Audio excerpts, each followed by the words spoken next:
আমাকে যারা দেখেছেন, অনেকেই যারা অনলাইনে দেখেন, মাঝে মাঝে আমার কিছু কথা শুনতে হয় যে আমি টিকটকার, অথচ আমি টিকটক করি না। আমি কিন্তু বিভিন্ন শর্ট ফিল্ম গুলো বানাই মানুষদেরকে বোঝানোর জন্য। এখন সেটাও অনেকটাই কমিয়ে ফেলেছি। এইগুলো নিয়ে নানান ভাবে মানুষ উপস্থাপন করে। আল্লাহ রাব্বুল আলামিন এই বাংলার জমিনে বাংলাদেশের সমস্ত জেলা থেকে আলহামদুলিল্লাহ কোরআনের কথা বলার জন্য ইনভাইট করে। শুধু তাই নয়, মানুষ যতটা সম্মান এই জমিনে দিয়েছেন একমাত্র শুধুমাত্র কোরআনের জন্য এই সম্মানটা। বলেন সুবহানাল্লাহ। কিসের জন্য?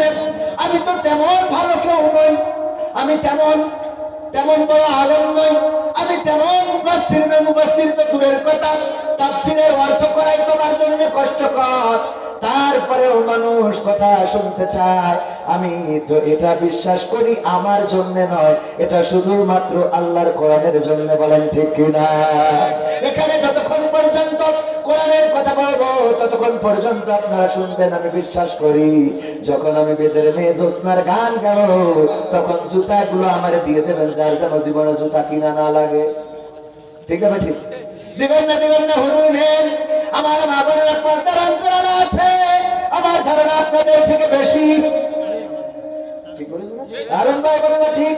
তাহলে ঠিক যেহেতু হুজুর মানুষ, আমার ভাইরা আলেরা, আমার মা বোনেরা বেশি মাহফিলে আসে, আমার মা বোনেরা আবার বাজারেও যায় বেশি। বলেন ঠিক কিনা? আমি দেখলাম এই বাংলার জমিনে একটা জিনিস ইতিপূর্বে দেখেছি, আল্লাহ কিয়ামতের আগে কিছু বিষয় তুলে নিবেন। তার মধ্যে অন্যতম হলো নারীর ভূষণ লজ্জা। এই লজ্জাটা তুলে নেবেন। এখন নারীদের লজ্জা কম না বেশি? তার মানে অনেকটাই তুলে নিয়েছেন। আগে ওড়না তাও তো এক পাশে দিত, এখন ডাইরেক্ট ওড়নাই পরে না। আর এই পরে না তো পরে না, আবার সেইটা ভিডিও করে টিকটক করে ঝাঁকানি দিয়ে দেখায়। ঠিক বলছি না? ঠিক বলছি? মানে লজ্জা শেষ।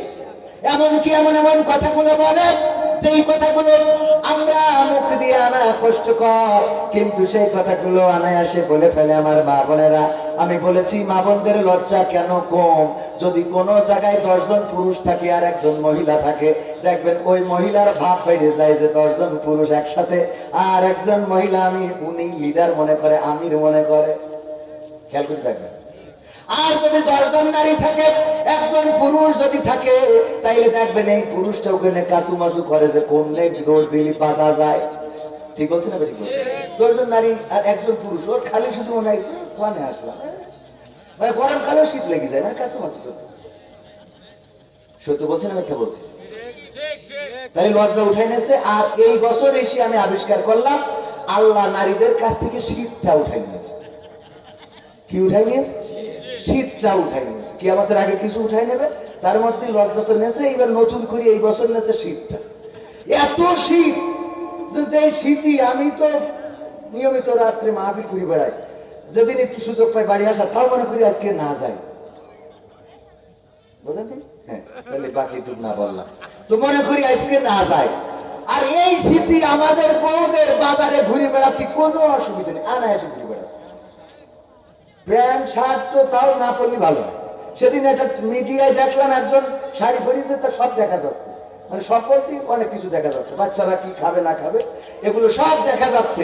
উনারে বলতেছে যে আপনার কি শীত লাগছে না? বলছে আমার শীত নাই।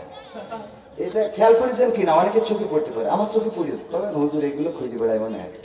ও খুঁজে বেড়ানো লাগে না, ও শয়তানকে আল্লাহ এনে দেয় সামনে। কথা কয় না? কারণ আমাদের সামনে বেশি আনে। শয়তান চিন্তা করে এর সামনে নিয়ে যদি এর কোনোভাবে একটু লাইন চেঞ্জ করি তো ধানের হুতি ফেলা দিবে। ঠিক না? ঠিক। শয়তানের ধান্দা কি? প্রতিটা মানুষের একটা ধান্দা আছে না? যেমন হাসপাতাল করেছে, ও কি মানুষের সুস্থতা চিন্তা করে আপনি তাই মনে করেন? ও তো সারাদিন চিন্তা করে এলাকায় সব রুগী ভরে যায়। কথা কয় না? ডাক্তার সে কি চিন্তা করে?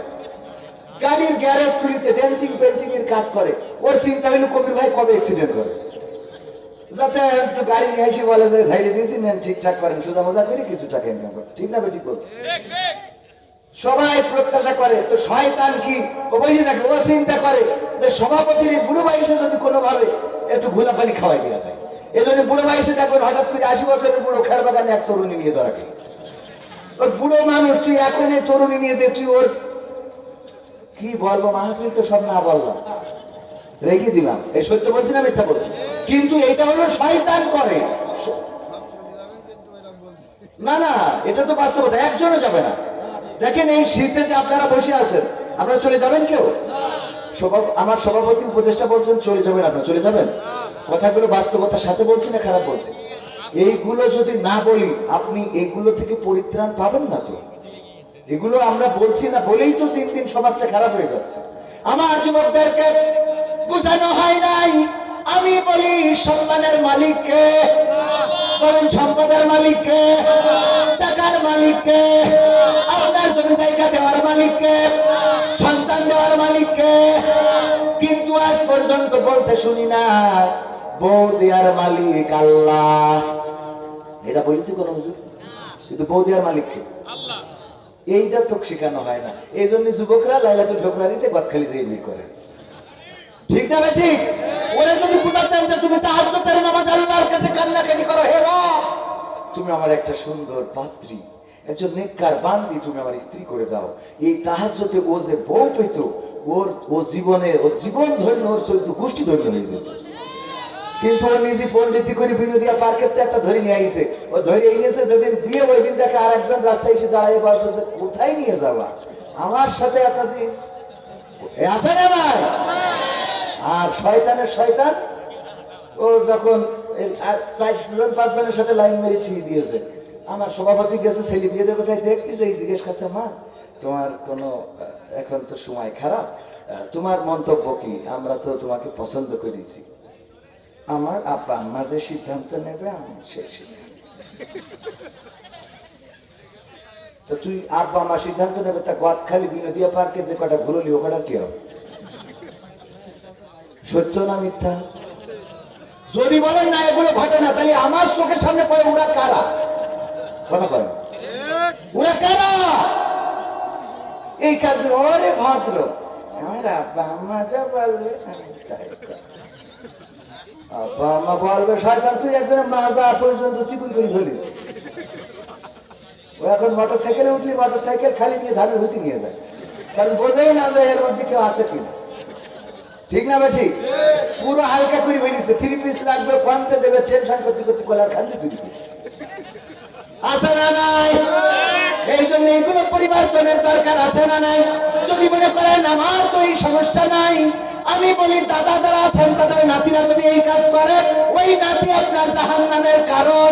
এবং সেই আয়াত তেলাওয়াত করেছি, আল্লাহ রাব্বুল আলামিন সূরা তাহরিমের 6 নম্বর আয়াতে বলেছেন, ইয়া আইয়ুহাল্লাযীনা আমানু কু আনফুসাকুম ওয়া আহলিকুম নার, ওগো ঈমানদারেরা তোমরা আগুন থেকে নিজেদেরকে বাঁচাও আর তোমরা তোমাদের আহালদেরকেও বাঁচাও। নিজেরা নিজেদেরকে বাঁচাও আর আহালদেরকে বাঁচাও। নাতি ছেলে ডিজে পার্টির আয়োজন করেছে 31st নাইটে, যে দাদার বললাম আপনার নাতি ছেলে একটু কন্ট্রোল করা যায় না? কই বাবা এখনই তো বয়স হইতে করার, তোমাদের এত অসুবিধা হয় কেন? আমাদের অসুবিধা হয় যে ওই নাতি আপনার জাহান্নামের কারণ হয়ে যাবে। ঠিক না? ঠিক। ছেলে আয়োজন করেছে, বাবাকে যদি বলে আরে ভাই এখন তো এই বয়স, এখন করবে না তো কখন করবে? এরকম বাবা আছে না নাই? এখন তো এটা করার বয়স, এখন একটু ডিজে বাজাবে, একটু ফুর্তি করবে, এটাই তো বয়স এখন, তো এটা এখন করবে না, এরকম বাবা আছে না নাই? যে যাদের গায়ে লাগতেছে আমি সরি, কারণ আপনার জাহান্নামের কারণ হয়ে যাচ্ছে। এবং আমার রব বলেছেন যে আগে নিজের বাঁচানোর পাশাপাশি আহালদেরকেও বাঁচাও। তো আহালদের যদি বাঁচাতে ব্যর্থ হয় তাহলে কিন্তু এটাই আপনার জাহান্নামের কারণ হয়ে যাবে।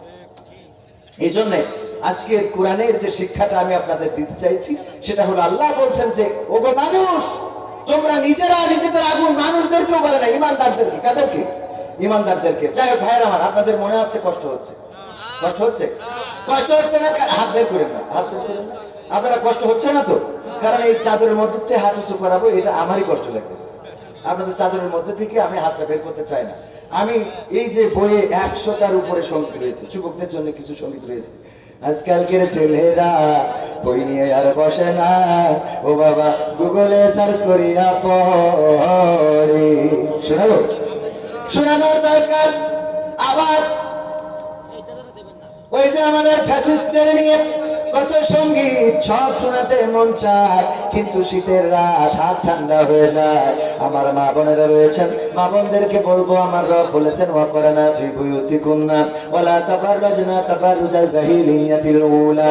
ওগো নারীরা, তোমরা পর্দার মধ্যে থাকো, জাহিলি যুগের মেয়েদের মতো সেজে গুজে নিজেদেরকে প্রদর্শন করে বেড়ায়ও না। আল্লাহ যেহেতু আপনাদের পর্দা করতে বলেছে, সুতরাং পর্দার মধ্যে থাকার দরকার আছে না নাই? কথা কয় না, আছে না নাই? কিন্তু আমার মা বোনেরা বলল, আল্লাহ তোমার কথাও থাক আর শয়তানের কথাও থাক, তোমার কথাও রাখলাম আর শয়তানের কথাও থাকলো। বুরকা পরে, তার আগে সাজুগুজু করে, এবার বিনোদিয়া পার্কে যায়, তারপরে মুখটা খোলে, ওখানে যে স্ন্যাক্স আছে, কফি হাউস আছে, ওখানে বসে বসে আড্ডা দেয়। তোমায় দেখলে মনে হয় 1000 বছর তোমার সাথে ছিল পরিচয়, বান্ধবী ছিল পরিচয়। কি বলে আছে না নাই? এইগুলো করে আবার যখন গ্রামে ফিরে আসে পর্দা করে, তার মানে বেরিয়ে গেল তাপসী রাবিয়া, ঢুকলো যখন তাপসী রাবিয়া, আর বিনোদিয়া পার্কে যেয়ে হয়েছে রাশ্মিকা মান্দানা। ঠিক না বেটে? তার মানে আল্লাহ তোমার পর্দাও করলাম, আমার শয়তানেরও। হ্যাঁ, ঠিক না বেটে? ও আমার ভাইয়েরা, আমি কিছু সঙ্গীত আপনাদেরকে শোনাতে চাই, এবং আমার বয়ান সারমর্ম আমি আপনাদের বুঝাই দেব। কি কি বললাম, রাসূলের সুন্নাহ কেমন করে পালন করবেন বলার চেষ্টা করেছি, কেমনে সুস্থ থাকবেন বলার চেষ্টা করেছি, কোরআনের মধ্যেই থাকবেন, কোরআন দিয়ে কেমন করে সম্মান অর্জন করা যায় বলেছি না, বলি না? আরেকটু ক্লিয়ার করে দেবো। যেমন ধরেন, ট্রাইব্যুনাল, ইন্টারন্যাশনাল ট্রাইব্যুনাল থেকে আল্লামা সাঈদীর নামে ফাঁসির রায় দেওয়া হয়েছিল। সেই ফাঁসির রায় যেদিন হলো, ওই দিন এই যশোরেও মিছিল হয়েছে না হয় নাই? মানুষ জীবন দিয়েছে না দেয় নাই? মানুষ জীবন দিল, শহীদ হলো। আবার ওই একই ট্রাইব্যুনালে অপর একজনকে ফাঁসির রায় দেওয়া হলো। বলেন, যশোরে কি কোনো মিছিল নেমেছিল? একটার জন্য রাস্তায় নামলো কারণ তার মধ্যে ছিল কোরআন, আর একটার জন্য নামে নাই কারণ তিনি কোরআনের বিরোধিতা করেছেন। কথা কয় না? ঠিক না বেঠে? এই জন্য কোরআনের পক্ষে থাকে ইজ্জত বাড়িয়ে দেন কে? আমার রব সম্মান বাড়িয়ে দেন। মসজিদে যদি কেউ নামাজি হয়ে যায়, যদি কেউ মাদ্রাসার সাথে সম্পর্ক রাখে, আল্লাহ তার ইজ্জত বাড়িয়ে দেন। আল্লাহর নবী বলেছেন, জমিনে সব প্রাণীকুলকে পর্যন্ত বলে দেওয়া হয় যেন প্রাণীরা ওই মানুষটাকে সম্মান করে, সবাই সম্মান করা শুরু করে দেন। ও আমার ভাইরা, এই জন্য মসজিদের সাথে মাদ্রাসার সাথে সম্পর্ক রাখার দরকার আছে না নাই?